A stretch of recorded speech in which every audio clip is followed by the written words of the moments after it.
next paper has been withdrawn. Therefore, the ACS guidelines require that we take a break at this point and that we resume in exactly 1.5 hours.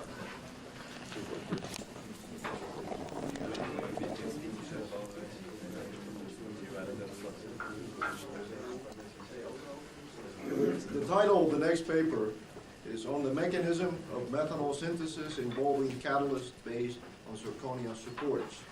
The authors are Bianchi and Technier, and it is a contribution from Université Claude Bernard in Lyon, and it will be presented by Dr. Bianchi. Thank you. So on this, during the presentation, I will talk only on one part of the mechanism of methanol synthesis on this catalyst based on zirconia catalyst, and I will talk on the hydrogenation of the CO2 and to obtain some characterization of the adsorbate species and the intermediate species during the reaction. So they will have a lot of similarity with the talk of Professor Alexis Bell this morning, because we are very close on the method that we are using and the results that we found. So the objective is to know if we can make some characterization of the pivotal intermediate species during this reaction, and we will use the in situ spectroscopy.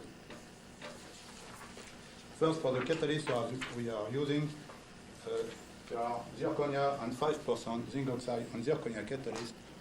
The solid are aerogel solid. The interest in the studies, it's mainly because they have a really good infrared transmission and high surface area. And this, for the in situ exterior spectroscopy, is really a good point. Before each adsorption of reaction, we use first a pretreatment of the catalyst. We know that the zinc oxide zirconia catalyst is active in the methanol synthesis. There is some old paper about that. And we know also that for the hydrogen chemisorption, we have no chemisorption on the zirconia, but on the zinc oxide zirconia, we have some chemisorption to the adsorbate species detected by TPD, and for 9 micromole per gram for both species, and each species is 2 and 7 micromole per gram. For the experimental data, for the in situ technique, we use infrared cells, stainless glaze. The volume of the cell is 1 cc with a sterile window. We work under one pressure with flow of gas and a range of temperature that we can obtain. It's from room temperature to 600. And when we proceed for TPD, the higher rate that we can obtain is 15 key per minute. We use also a classical transient method like TPD, TPR. In this case, we are using a quadrupole mass spec and classical quartz microreactor. And in this case, the heating rate will be 5 K per second. In the presentation, the mixture that we are using with hydrogen or without hydrogen is 5% of CO2. So the first thing that I want to present is what we observe by in situ technique when we are doing the reaction at 250. So we use a reaction CO2 hydrogen on the zinc oxide catalyst at 250, and that is a spectrum that we will observe with time on screen.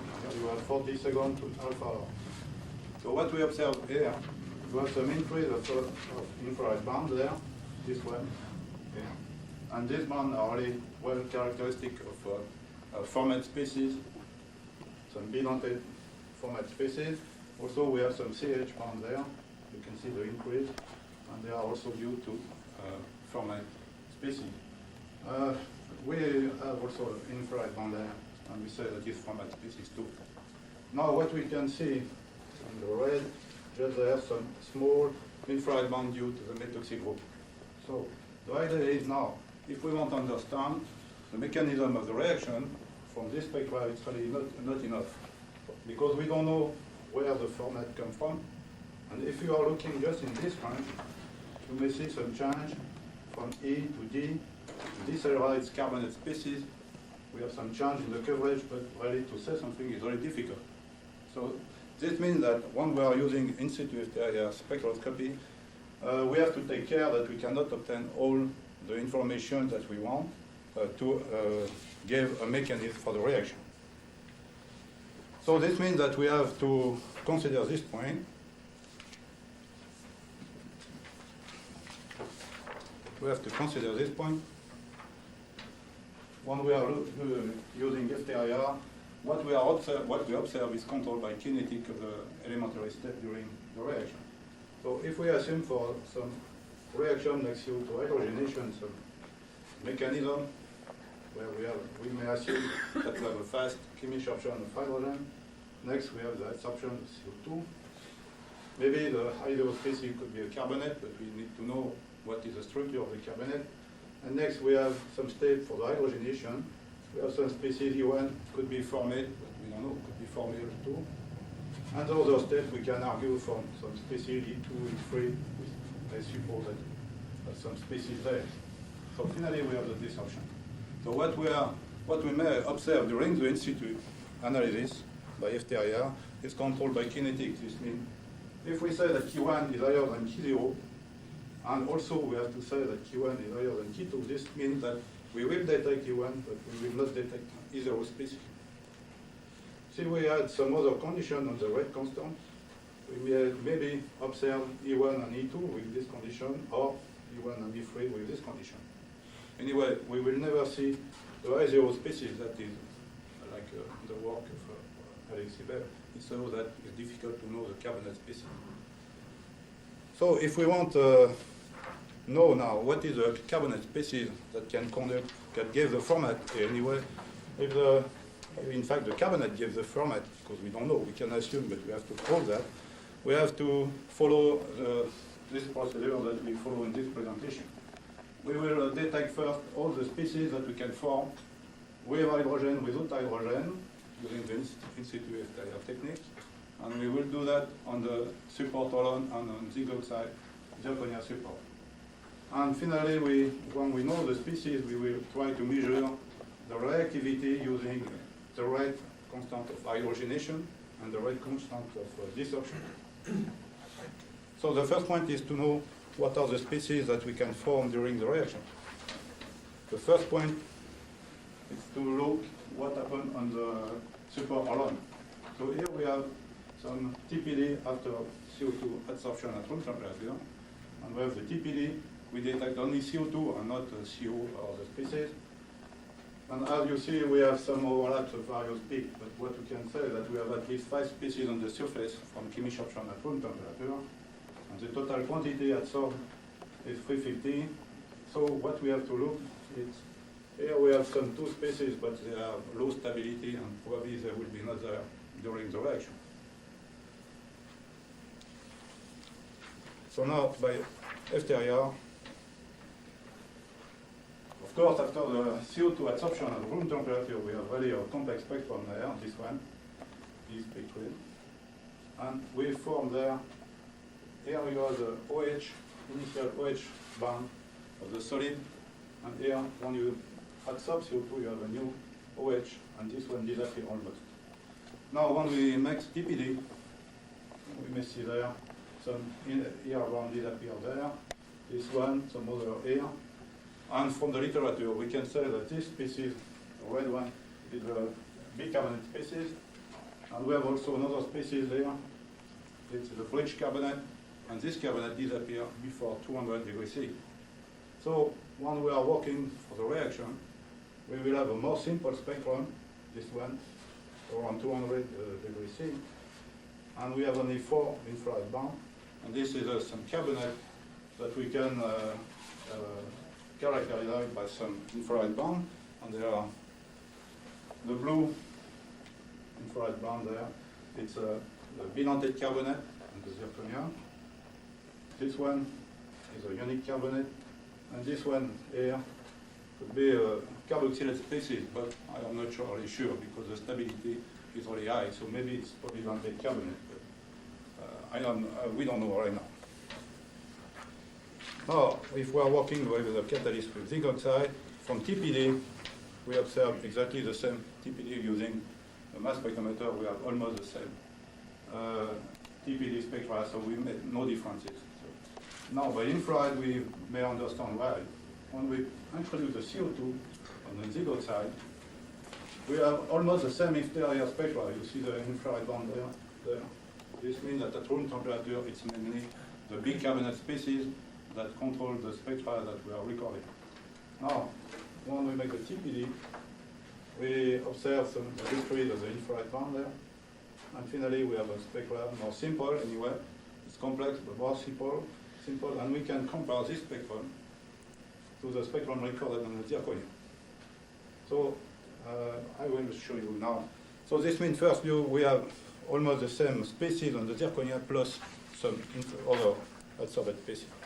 So this can really compare what we have on the support and on the zygote side, supported side. This spectrum E and is on the zygote side, and B and is on the zirconia. So what we observe here, you see we have some new adsorbate species there and this one. So now what we can do is subtract the zirconia spectra to the zygote side, zirconia spectra. And you see this spectra C there. And this we may already identify some unidentate carbonate there and some new bidentate carbonate formed because we have introduced zinc oxide on the solid.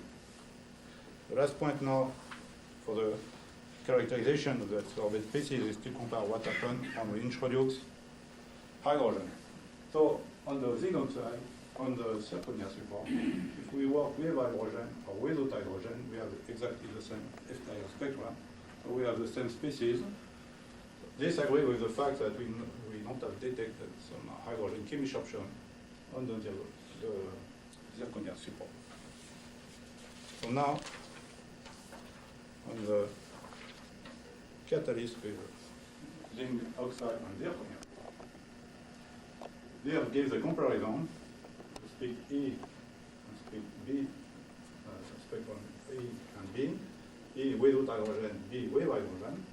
And as the two spectrums are observed, recorded on the same palette of catalysts, this means that the decrease in intensity there really means that the carbonates are really low coverage when we introduce hydrogen. So the species here, the formate species, the carbonate decrease, we have really low coverage in carbonate, and here we have the methoxy group there. So now, the second step now is to make the contribution to know what are the reactivity of all the species that we have detected now. So to do that, we have to evaluate the contribution of each species to the spectra that we record. And this means that we need some reference spectrum to subtract, as I have presented in one of the transparencies just before. I will come back to this. Here you have the spectra on the zinc side, zirconia, that is on zirconia. We may subtract, and we have this spectrum C. And if we make the integration of spectrum C, we have the contribution of unidentate carbonate, because you see here the bidentate is very small, the contribution, and I will not take care of this contribution. Now, if we subtract the quantity integration of the C to E, we have the contribution of all the other carbonate, and we will also not make difference between all the other carbonate, and we will see later that it's only one adsorbate species. So now, to obtain the contribution of formate, when we are working with hydrogen, we make formate. So that is the spectrum E with hydrogen and CO2.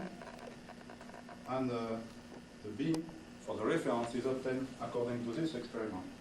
We introduce methanol on the solid at 250, and we make a TPD, not a TPD, sorry, we make only a desorption at this temperature going 15 minutes, and we have this spectrum B, and this is only formate.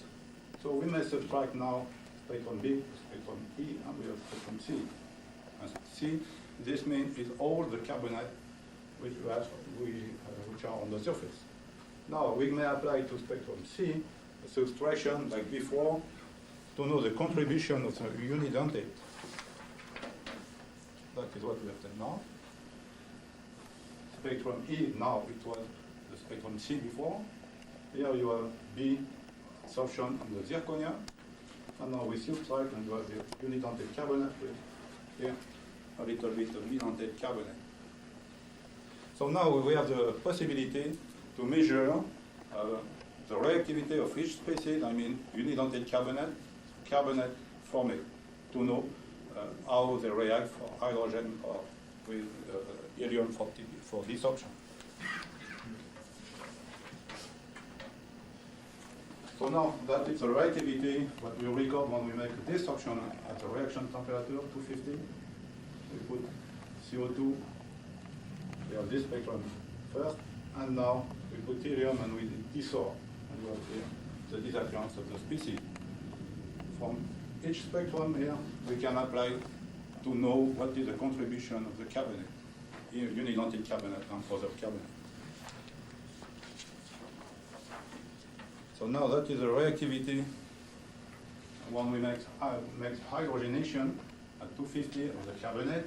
We have the carbonate there, we introduce hydrogen. You see in 1 minute the first decrease of the carbonate, some increase of the formate there. But we may see really well what happened on the formate in this part there, because here you have overlaps with the carbonate. So here, from the spectrum E, B, C, and next we decrease. After 1.5 hours on stream, the concentration of the formate decrease.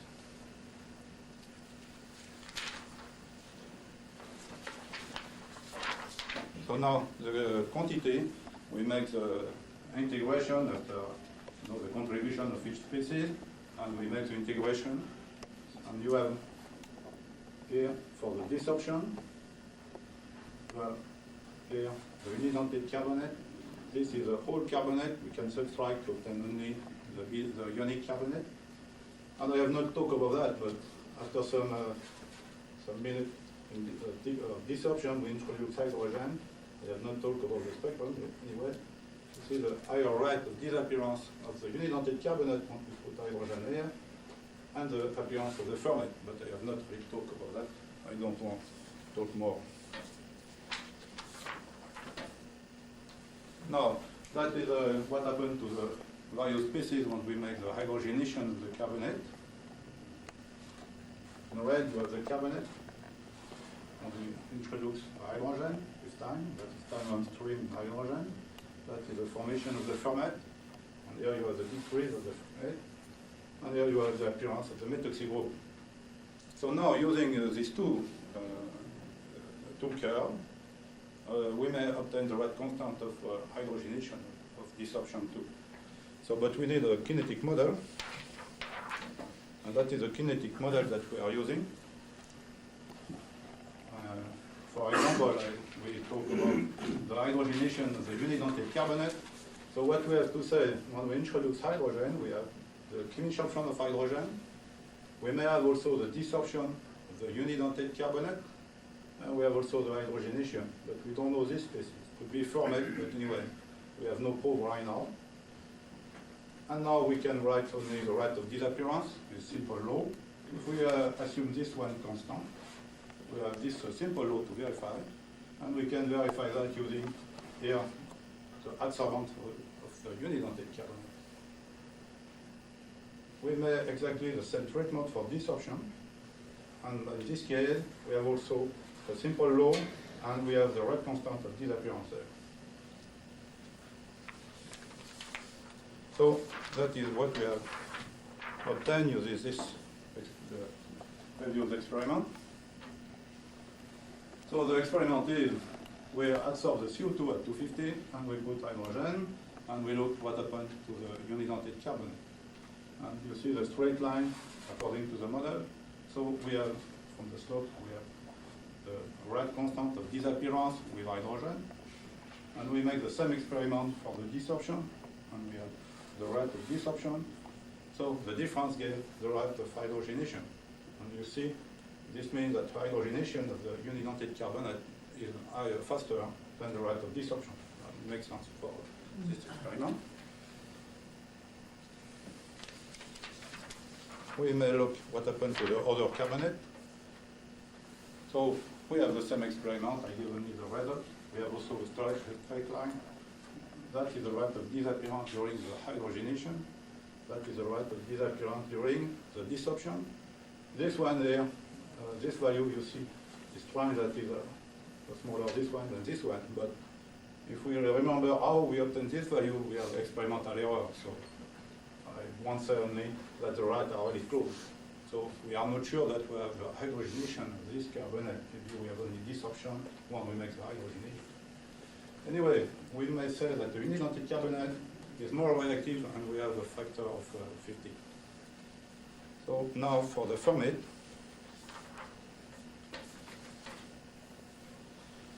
For the formate, we look also for the rate of hydrogenation. And you know that we use as experiment the CO2 helium followed by hydrogenation. But we use only the experimental data after alpha hour. Because at this time we can say that the rate of formation is almost zero. Because we have saw during the experiment that the formate decreased. So we assume for the kinetic model, chemisabsorption of hydrogen, maybe desorption, decomposition of the formate. Professor Bell talked about this law, but we have this reaction, but we have maybe also this one. We have the hydrogenation of the formate, maybe some species E2, but we don't know, because during the reaction, like to show you, we have only spectra that can say formate or methoxy, but we don't know about the E2 species. We have the rate of disappearance, it's simple. We assume that constant, and we have a simple law. We have to find a straight line when we look the adsorbent of the formate versus time. For the desorption is of course the same law also, but we have only T3 and T4. So now that is the result. After alpha hour on stream, so here this value, this means we have 0, but is alpha hour of hydrogenation. We have also a straight line. The rate constant of disappearance during the hydrogenation is this value, and the rate constant for the desorption is this value. You see, we can say the differences is come from the hydrogenation, and the rate of hydrogenation would be 210 minus 5 for the hydrogenation. This means the hydrogenation of format is really a low state if we compare to the hydrogenation of the unidentate carbonate. The last point is to know if the formate gave really if the unidentate carbonate gave really the formate. So now, we have to say some step. We may assume that we have hydrogen chemisabsorption, desorption of unidentate carbonate, and formation. We can assume that unidentate carbonate gives the formate. If we are using the initial experimental data when we make the hydrogenation of the carbonate, we may assume that the rate of disappearance is too small, but we don't take care of the disappearance of the formate. And we work only with the rate of formation. So if we write the simple law for the disappearance of unidentate carbonate and the appearance of formate, we have this relationship, and we see that we must find a law, linear law between unidentate carbonate and formate. So that is what we have obtained from the spectra. And you see, this is the value of unidentate carbonate. Here is the formate, and we observe really a good straight line. This means really the unidentate carbonate gives the formate. So now we may use all the values that we have for the rate constant to build a model and make some simulation of the coverage during the hydrogenation of the adsorbate species. So we have the carbonate on the surface, and we are looking how the coverage changes. So we assume hydrogen chemisabsorption for the unidentate carbonate, desorption, hydrogenation, you have the value there. Other carbonate, desorption, hydrogenation, you have the value there for the rate constant formate. You have the decomposition, two steps, the value. Hydrogenation, you have also the value of the rate constant. Now, for the species E2, we don't have data E2 during the reaction, This means probably the hydrogenation of E2 is really fast, so we made no value, more really high value for that. And for the methanol, we have a similar study for methanol, and we have observed that the rate of disappearance of methanol during the hydrogenation is really the low step. We have found 8 10⁻⁷ seconds -1. So that is a simulation that we can make, and that is the result. Here we use the coverage for unidentate carbonate. This value comes from the TPD data. This is some other, this also for the other carbonate. We start from 0 from formate, 0 from methoxy. You may look what happens. That is a disappearance of the unidentate carbonate. Here it's an appearance of the formate. That is other carbonate altogether.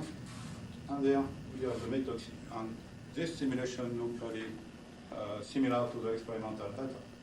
In particular, you can see this point, the maximum of the concentration in formate at this time is really close to the experimental value. So in conclusion from this talk,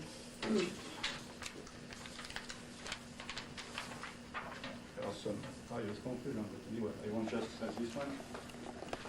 Unidentate carbonate, you may say that is hydrogenated in formate faster than the other carbonate. We may say also that formate is hydrogenated at a lower rate than the unidentate carbonate, and the factor is between 600 and 700. So this means that when we are working with CO2 hydrogen, we may not detect the unidentate carbonate already in the first minute of the reaction. We have nothing to say about the E2 species. Professor Bell talked this morning about the CH3OH species, but in this case of catalyst, we don't have data species. The lower step is the methoxy, hydrogenation of methoxy. And if we are talking about the mechanism about the methanol synthesis, according to the catalyst we are using, of course, the reactivity, the order of reactivity may change from catalyst to catalyst.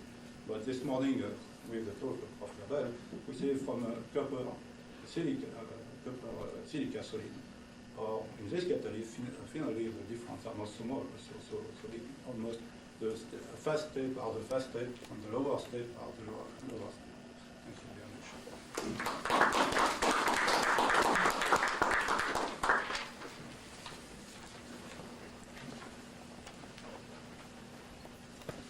Paper is open for questions.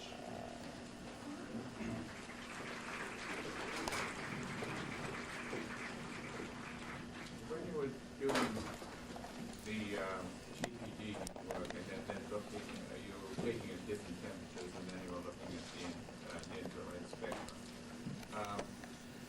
Was the TPD on the conditions where you're getting reorganization of the surface? In other words, you're getting an equilibrium desorption rather than a kinetic desorption? During the desorption of CO2? Yeah, well, yes. So we are working with a high rate of gas. We are working in gas.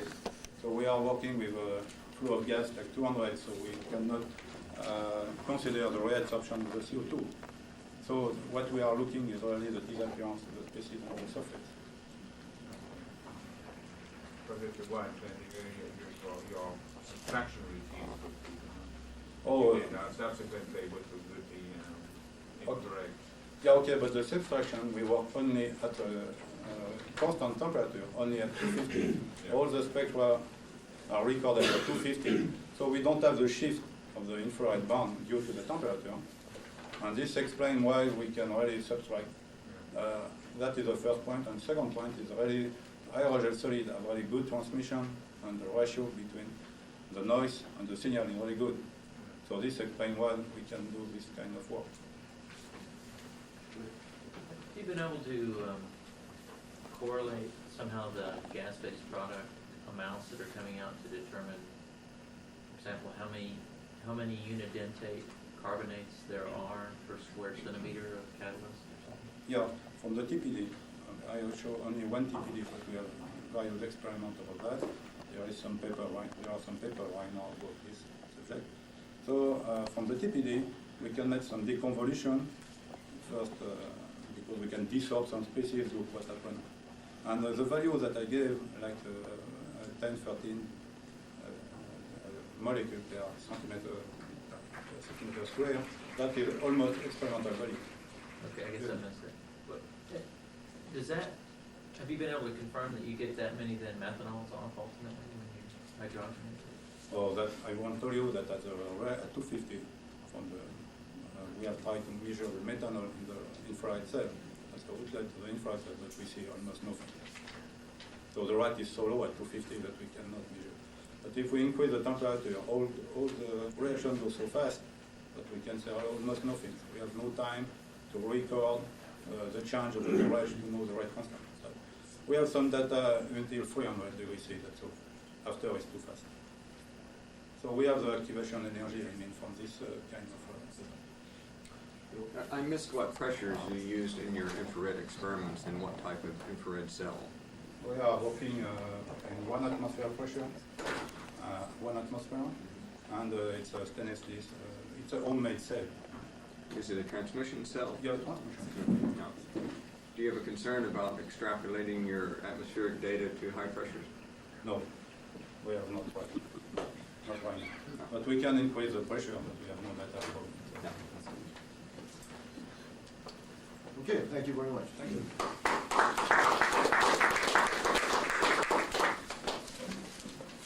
The last talk this morning is titled Methanol Production from CO2 and Hydrogen.